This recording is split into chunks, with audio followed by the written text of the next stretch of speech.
What's going on? Let's go. I'm keeping up with my promise, even though I know it's like a day late, and this has to come out today actually, but doing a recap episode of this past weekend or Saturday's fight night between Ankalaev and Santos. I did a little bit of a pre-recap, and it's actually been kind of fun grinding all of these episodes out because I've been forced to get a good grade in my class basically, but it's still been kind of good though, because it forces me to actually get in a mode where I prepare better. And I've actually, some of the stuff that I have on here, my key takeaways, which we're going to do for this fight, it's groundbreaking.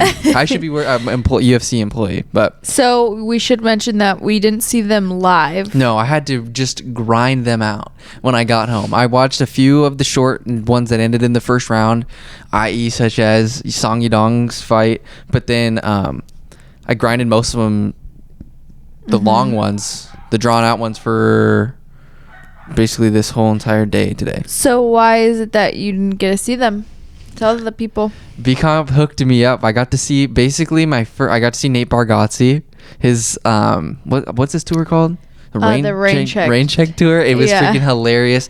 Literally, probably he's like our favorite comedian. So I surprised him with tickets on his birthday. I would honestly probably put going to comedy shows over concerts any day of the week. Really? Just given the fact that I love laughing so much. Laughing is like the best form of happiness. Kellan and I were talking about. It's like you get like a high when you leave of like just happiness, because you're laughing the entire time. Yeah, and pound for pound, all those guys. Pound for pound, we were the youngest couple there. That's an absolute big time fact. And I told Kellan that I'm like, we're gonna be like the youngest couple there, like no question. And he was like, no, there's gonna be younger people than us. I'm like, no. I mean, there were kids with their family. Like the guy next to us, he brought his whole family, and the kids. The only kids that were in the entire place sat next to us. Yeah, and they didn't laugh a single time. So it was a little bit of a buzzkill when like you're sat next to people who aren't finding it funny, I guess. Yeah, but I think they were just exhausted. I was crying on multiple occasions almost. There was one time where this one local comedian, he was telling a joke about how he played on a little league team and he was like Kroger, and then he did like the team chant where everybody puts their hands in the middle, and then it was just like the slogan for Kroger. Go team, it was like discounted prices. Kroger, go Kroger. It was the funniest thing ever. Yeah, like sponsored little league teams. Yeah. I think Nate Bargatze and his whole crew, they set the bar high, I feel like, because there could be some comedy shows where if I go in the future, I could be very disappointed, because this is basically what I'm going to be comparing it to. The very first one we ever went to was the one in we went to one in Seattle, Bumbershoot. And we just randomly walked in, and that Judah Freelander guy who was on I forget what TV show it's got the one famous. With Tina Fey. Yeah, I forget exact. It's not oh my god, how am I forgetting this? It's not Parks and Rec, right? No, but it's the one with Tina Fey. Something about movies, TV shows, Judah Freelander, 30 Rock. 30 Rock. Yeah. He's hilarious in that. And he even tried out to be freaking Dwight for The Office. That would have been hilarious if he was in that show. But he's great. If you don't know who that is, because I don't know if he's super well known as a comedian. I didn't know who he was. He's been on Joe Rogan a while back, but he's hilarious. So those are basically the only two I've ever seen. Yeah. I saw Tiffany Haddish with Bumbershoot before I went with Bianca too. She was funny. That was before she started popping off and doing movies left and right. Yeah, now she's really famous. And Kel swore I was with him when he saw that show, and I was like, I would know if I saw Tiffany Haddish in a show. And he's like, we saw it together. I was like, we didn't. Yeah, no, it was with my sister. Yeah. And my parents. But I was like, I think I would remember if I saw Tiffany Haddish perform. She's a legend. She was super funny. She had like a really funny joke about how she did like a Groupon thing with Will Smith. It was funny. Yeah. Dude, we did Groupon in San Francisco. This is getting so off topic right now. Okay, we need to get on to this. Let's get back into this recap, okay? Instead of just talking about our lives. Okay. We're going to do key takeaways and just recap everything, okay? So, first of all, I want to just take a moment to appreciate the work that I did on my prior podcast. Okay, what did I say? Drew Dober, he's going to get that dub. I obviously believed that Song Yadong was going to get the dub. Magomed Ankalaev was going to get the dub. Wasn't sure about the Alex Zverev versus Yusuf fight, but like last week's card or last week's fights, there's tons of like even the guys that come out on the losing end of things still looked absolutely phenomenal. Alex Caceres, okay, let's just talk about that fight. If he against Yusuf Zalal, if Yusuf Zalal did not chew up his leg as much as he did, it was Alex Caceres that was landing the better shots, in my opinion. Alex is going to come back stronger than ever. My dad was talking about, he's like, should Alex Caceres call it quits? I'm like, no, dude. He looks fantastic, and if he just finds a way to check low leg kicks, or if he fights guys that just don't do that in general, he's going to be fantastic. There's multiple times, especially like during the late in the first or second round, he took Yusuf's back, and you never know, with a minute longer or something, maybe get a sunk in a choke, daddy, you know? So, yeah, I was really impressed. Head to toe, the entire fight card was absolute money. I kind of worked my way top to bottom, though. When I got home, or after I dropped Bianca off this morning, I rewatched the main event. But let's just get into the main juice right now. Song Yadong, okay? This guy, as we know, I usually make a video about him or talk about him at least once every single podcast because he's probably my favorite fighter. And really, I was just thinking, so I mean, he is obviously probably my favorite fighter besides him and Merab. And this is like my brain coming together. What fight would be more electric than Song Yadong versus Merab Dvalishvili? I think Merab, he's not doing anything right now besides helping Funkmaster train for Piotr Yan. And Song Yadong virtually took no damage in that fight against Marlon Moraes. And we'll get to what they need to do with Marlon Moraes in a second. But I really believe nothing is going to be more electric than those two men going at it, because their fighting styles are the exact same. They like to be on the feet. They like to crack. But then as soon as it goes, that's what they... Like, if it has to go to the ground, they will. I think that Merab, he would definitely in that matchup be forcing it to go to the ground more, just because I think Song Yadong is just... he throws missiles. And his front leg kick, like I was saying before going into that fight, it is so fast. It is lightning quick. And if you're not paying attention, he's going to crack you. And I just think that fight would be perfect. Like, because you see, like, Merab struggled a little bit with Marlon, you know? He was hurt, and that was probably round of the year from last year. And Song Yadong took care of him like it was nothing. Then I'm just sad for Marlon, you know, because he's so unbelievably good, and I could definitely see the UFC. They're probably going to cut him, you know, because he's in like a 4-fight losing streak, and but every he's so loss good, from here that on shouldn't matter. Yeah, but every loss from this point since his ever since he beat Jose Aldo, all of his losses have been kind of bad. Like his last two, because he got knocked out by Merab. He got knocked out by just Song Yadong now, and then they've all been knockouts. He's been kind of beaten up ferociously. Yikes. And I'm spacing, but yeah, he's lost like his last 4, but he's fought Murderers Row, so it's gonna be tough. But I really want Song Yadong to be matched up with Merab. Merab has nothing going on. I was thinking that Merab versus Sandhagen matchup would be good, but it's honestly kind of safer, and it's better stylistically for Merab to take a fight against Song just because of their statures. And I think that just matches up way better. And Corey Sandhagen, he's an anomaly for the 135-pound division, but let's go. Song never been on a main event. He's always been a co-main. Right. Yes, thank you for saying that. It's got to be a main event. Yeah. And also, I was trying to debate whether it makes sense for Merab to take a fight against a guy lower in the rankings, but what better person to do to, like, if you get a dub over Song, it's just kind of a safer fight than to fight somebody in the top 5, because I think Merab's at 6, and then after this, Song Yadong should be at least 10, because that's what Marlon was at. So I believe it's a safer fight for Merab. It's because let's be real, at the 135-pound division, all it takes is one loss for you to just get derailed, because you're not wrong. Rob Font, look at him, dude. He literally was probably one maybe win away if you beat Jose Aldo from maybe potentially getting a title shot. Now he loses Jose Aldo, and now he's fighting a dude in Chito Vera who I can't see Chito Vera even really in that title picture yet. He would probably have to win 2 more times maybe. And even there, that just brings up an even more interesting point, is the fact that Song Yadong, he had a really close fight with Chito Vera, and that could be another fight that comes down along the down the line as well. But then also a guy, it's just the division is just so confusing because Kyler Phillips, he put on a fantastic performance against Song Yadong, and now Song is basically just left him in the dust. And we're pretending just because Kyler Phillips lost to Hanley and Paiva, he got a good dub over Marcelo Rojo recently, but it's weird how we can just forget about that fight because Kyler looks phenomenal against Song, and I didn't think anybody was going to beat Song Yadong. But then, because Song, he just has that equalizing factor in his fist where he can put anybody out. But Kyler Phillips, a rematch, if Kyler Phillips can somehow work his way into the top 10, that's another, that's like what I was saying in 135-pound division, because I guess we can just transition into Javid Basharat. His fight, he looked absolutely phenomenal against 5-star. Which one was that one that we watched? Did I watch that one with you? No, I watched this one by myself. This was Javid Basharat. This was USA debut. He was coming off his Dana White Contender Series.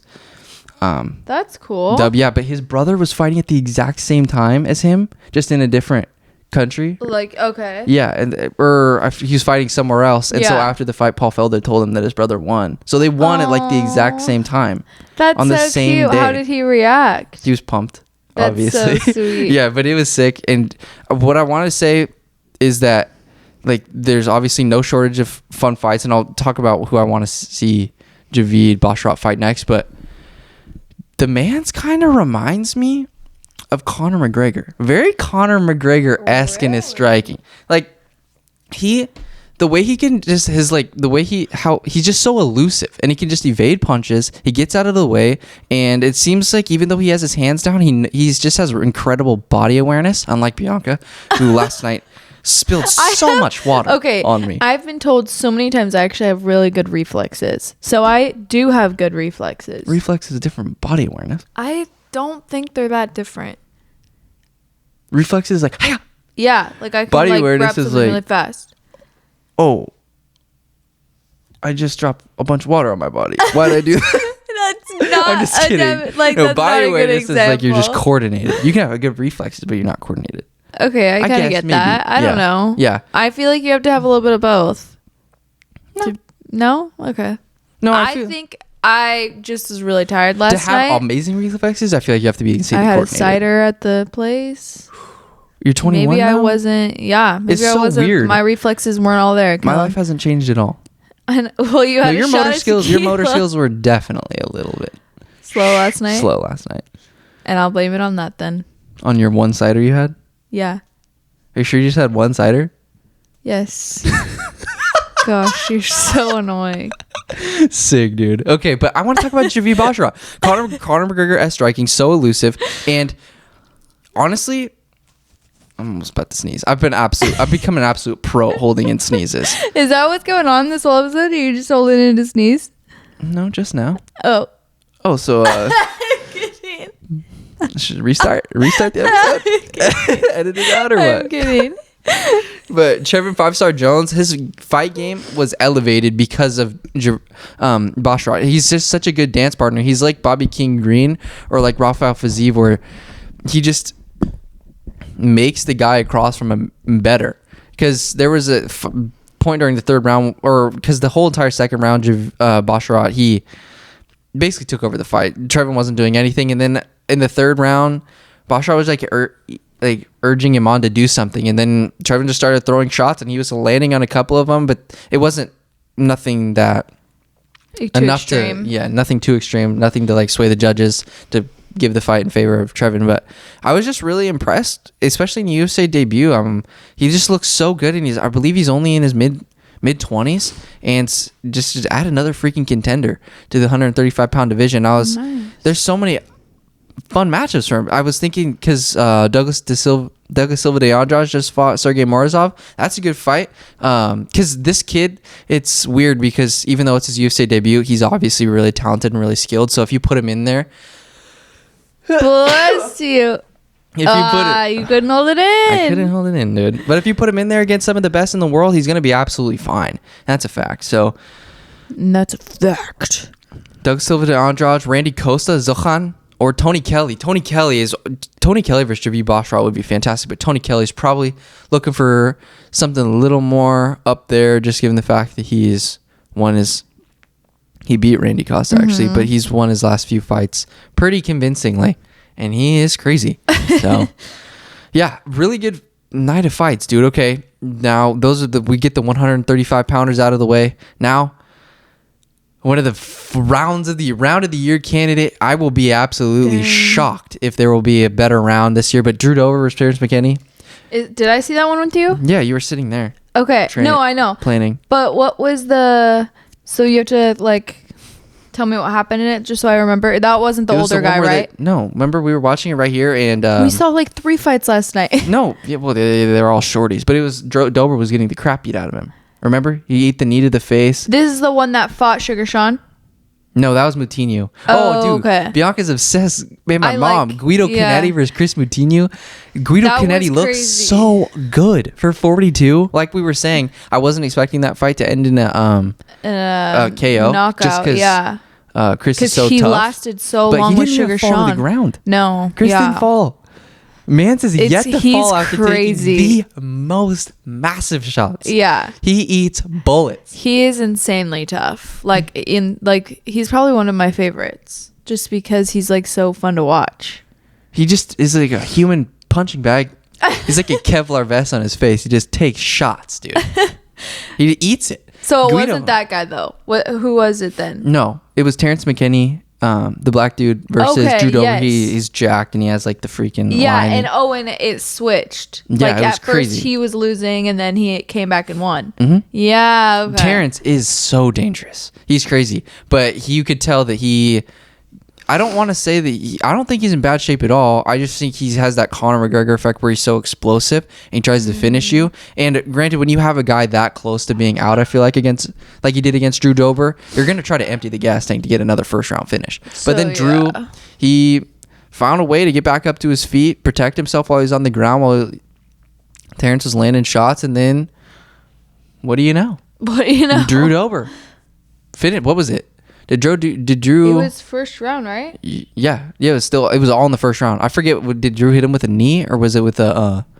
No, yeah. Drew cracked him, I think, right? And then he hit him with a knee, and then he fell down, and then he started doing ground and pound. I think it was something along those lines. Something like that, yeah. But it was mostly due in part because Terrence was a little bit gassed. It's so crazy though. I thought Drew was out of it. Really good fights. But Drew just has so much experience. He's fought Brad Riddell, Islam Makhachev, so he's not going to go out there that easy, you know. But he's a stud. I really believe this is going to be the beginning of maybe a potential run because he's only 33, and as long we know Drew Dober can stand with the best of them. It's just a matter of when he gets up into the upper echelon of fighters, can he stuff takedowns and get back up to his feet. But I'm judging all that based off of his fight with Islam, and Islam doesn't let a lot of guys get back up to his feet. But you don't get back up to his feet, Arman Sarukian. But that's another day. That's a conversation for another time. When that fight gets announced soon, maybe, hopefully within this year, that'll be insane. I was thinking Dober after his during his post-fight interview, calls out Bobby King Green. I'm down. Dang, that would be insane. You have two guys that love to go at it, love to scrap and love to lead the dance, going at it. It's Bobby Green's dream partner. We saw with the Dober versus Brad Riddell fight. Fantastic. Green would have he would just love fighting Drew Dober. Drew Dober will talk shit. Drew Dober will talk shit to him. They'll go back and forth, but at the end of the day, it's all love. But I don't know who would win that fight. Yeah, that'd be a really good, evenly matched up that I feel like it'd be hard to choose. Power advantage. Dober. Really? Fight won't go to the ground. Bobby King Green. Is he gonna get? I don't know. He has the height advantage, right? I don't know. That doesn't really matter, honestly. It kind of does. Green's got the boxing skills. Arm span? I think Green would have a tough time against Dober just because of the power difference. Because Dober is he's basically like a Brad Riddell. He's basically like Rafael Fiziev, honestly. Dang. I'm so hungry right now, honestly, dude. Like, I'm so freaking hungry. You're starving. But it's good to go into a show a little bit hungry. It makes you work harder. It makes you grind. Okay, Terrence McKinney versus Paddy the Baddie Pimblett. He's fighting in the London card this week. The one with the hair? Yeah. He's funny looking. Paddy Pimble. He's gonna be fighting Terrence. No, that would be a fantastic if he did. But Terrence, that would be a crazy fight because Paddy. They still might be looking to build him up. Terrence McKinney. That would be a wild 3-round fight. Terrence, he just is so dangerous, and it would be a true test for Paddy the Batty. And Terrence is gonna be a bunch of tongue pushers on this episode, but Terrence is gonna be fine. He's gonna be fantastic. But yeah, okay. Khalil Roundtree, Damon Jackson, Miranda Maverick, Sadiq Youssef. They all look fantastic. Khalil Roundtree, most aggressive light heavyweight fighter I've ever seen. His kicks, dude, I'll never forget. It is forever etched in my brain. His fight against Eric Anders. The way he just ate up Eric Anders' leg. Eric, I don't know how he's still walking to this day and still fighting. And actually, prayers up to Eric. I think something actually, prayers up. I think he was involved with like an accident or something. Oh my God, it took a dark twist. My dad said something about it. Did he? You might want to look that up. Chainsawed his foot or something. What? Yeah, you might want to like fact check that because it's kind of a bold statement. I'm just gonna look up Eric Anders chainsaw. Oh my. UFC middleweight Eric Anders shares graphic photo after chainsawing foot. Yeah. So he like dropped the chainsaw on his foot. Can I see the photo? I mean, I'm assuming it was an accident. Who would want to chainsaw? Pull it up. Photo? Okay, let's check it out. Ooh, yeah. Well, it's blurred. Well, you can see I would expect it to be worse. I mean, it probably didn't feel all that nice. We don't know how deep the gash is. It's probably underneath the blur. It's probably like I'm assuming underneath the sensor part. Like open, maybe bone. flesh. I'm not seeing any white though. Well, it's good. We have soft stomachs. I mean, what do you even say? Soft stomachs. I'm hungry right now too. So like. Oh my God! Looking at that really just made your stomach growl or what? Yeah. You're disgusting. Oh, this food looks so good. No. I mean, like if I saw it. Oh, here it is. It's not even that bad, dude. He has stitches and stuff. Okay, it must have been bad if he had stitches. That's why it looks fine now. I know, but at least he didn't lose his foot. No, yeah. That's what I meant. Like I was expecting it to be like dangling or something because a chainsaw to a foot, that sounds horrendous. But it looks like it just got the top of it. Yeah. But still, that's horrible. But yeah, prayers up to you. Hope you come back soon. Because I think. Yeah, he'll be out for a little bit for that one. Probably a little bit out. A little bit. But yeah, Khalil, I don't know who I want him to get that because in my opinion, he beat Marcin Prachnio in a couple fights ago. So in my humble opinion, not humble abode because that's the wrong usage of that term. He used to say that. My humble abode. Yeah, this is my humble abode in which I am in. My humble opinion is what I have to say right now. Marcin Prachnio, I thought lost to Khalil Roundtree, and then Khalil went on to beat Modestas Bukauskas via disgusting leg kick, and then he just beat Carl Robertson by beating him down to the ground. Jeez. And kicking him while he was on the ground. Ferocious rib. He hit him right in the ribs as he was trying to get up. And my dad was like, is that illegal? Pissed? I'm like, no, you just can't kick him in the head while they're grounded. You can kick him anywhere else. That's kind while of they're on the ground. Sad though. But yeah, I want him to get that Ion Kutelaba fight back because Kutelaba basically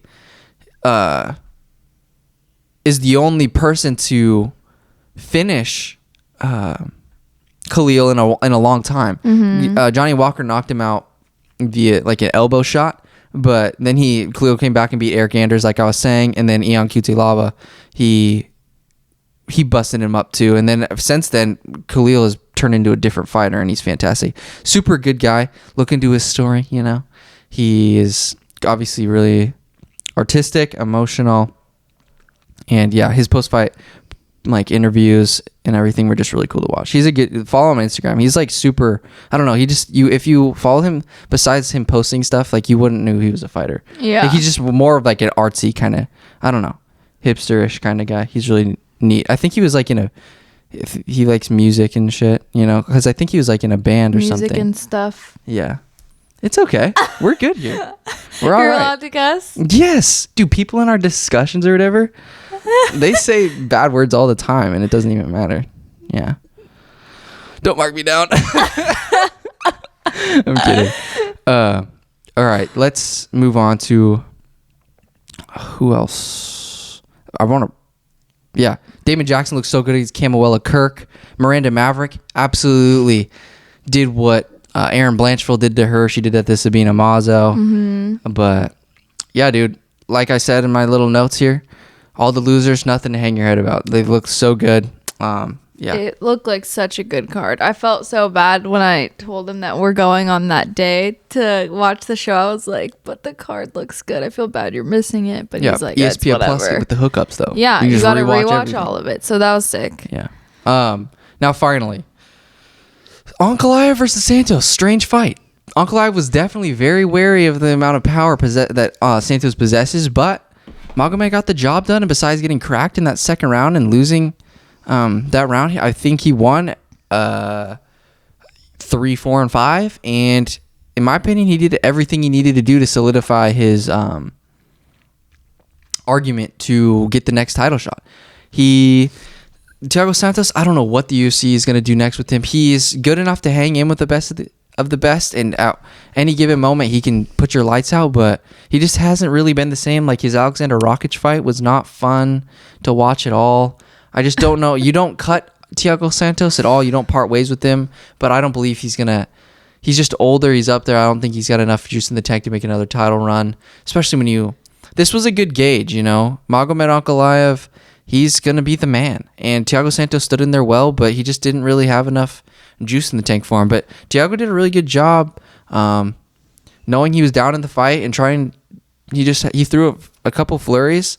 But Ankalaev, he's just too elusive, dude. And he's too smart. And during the end of the fight, I don't know what it was. I feel like Ankalaev could have had an easier path to victory if he just would have focused more on taking him down. But I think he was conscious of the fact he's never gone 5 rounds before, so he probably wanted to stay on the feet, and I don't think he really felt that uncomfortable on the feet with Thiago. So which just goes to show how well-rounded he is. But I think it was just more, this is great experience for Magomed, and he knows how to approach a fight differently next time. I think he does. I think he has the conditioning to just basically Khabib you for 5 rounds if he has to. And the fun thing about him is the way he ground and pounds. He stays active and everything, and so it's not like a boring where he's just laying on you. And his takedowns are sick, dude. Like honestly, it's more fun to watch the bigger guys do what like a Khabib does, because it's just so impressive seeing how you can get such a huge man to the ground so effortlessly. There was a point, I think it was in the 4th round or 5th round, where Ankalaev just chucked Thiago Santos. It's like you ragdoll. Like, how do you ragdoll a man that big, It's absolutely... He looks like a superhero in there. But I was impressed all around with Magomed. He's so slick on the feet. Not as slick as Javid Basharat, but, Ankalaev is close enough. Basically twice his size, so it's pretty sick that he can move. Like, he's going to be able to he's going to be able to grapple.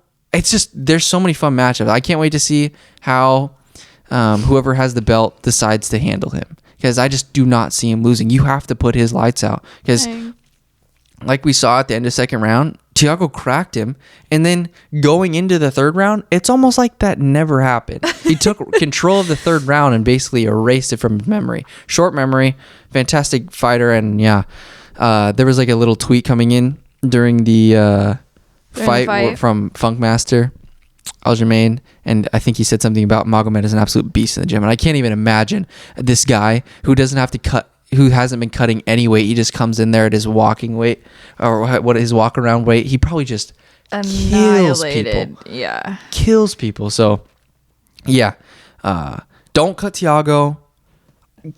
What do we do with Marlon? Don't cut Marlon. I don't know. I think he has so much more to offer. I don't want to say he's the gatekeeper, but I don't know. Cut him from the UFC? Yeah. If they do that, they're idiots. Eagle FC, sign him up, because he's a main event dude all day. But yeah, super fun card all around. But nice. Yes, sir, boys and girls. This is my little it's a recap. Fun little recap. I cannot wait for this upcoming Aspinall versus Volkov card, and then I cannot wait for the co-main on that, which is I think Arnold Allen versus Dan Hooker, and Paddy Pimblett's on that card. Nice. Ilya Taporia versus I think Jai Herbert. This is like the week of St. Patrick's Day, right? That's probably why they got Paddy. Dude, yeah, for real. But if Patty gets a dub, he needs to consider fighting Terrence McKinney. That's a fact. But Electric, Song Yadong versus Merab Dvalishvili. Yes, sir. This is my little recap takeaways. Thank you guys so much for listening, and we'll be back very soon. Later. Thank you so much.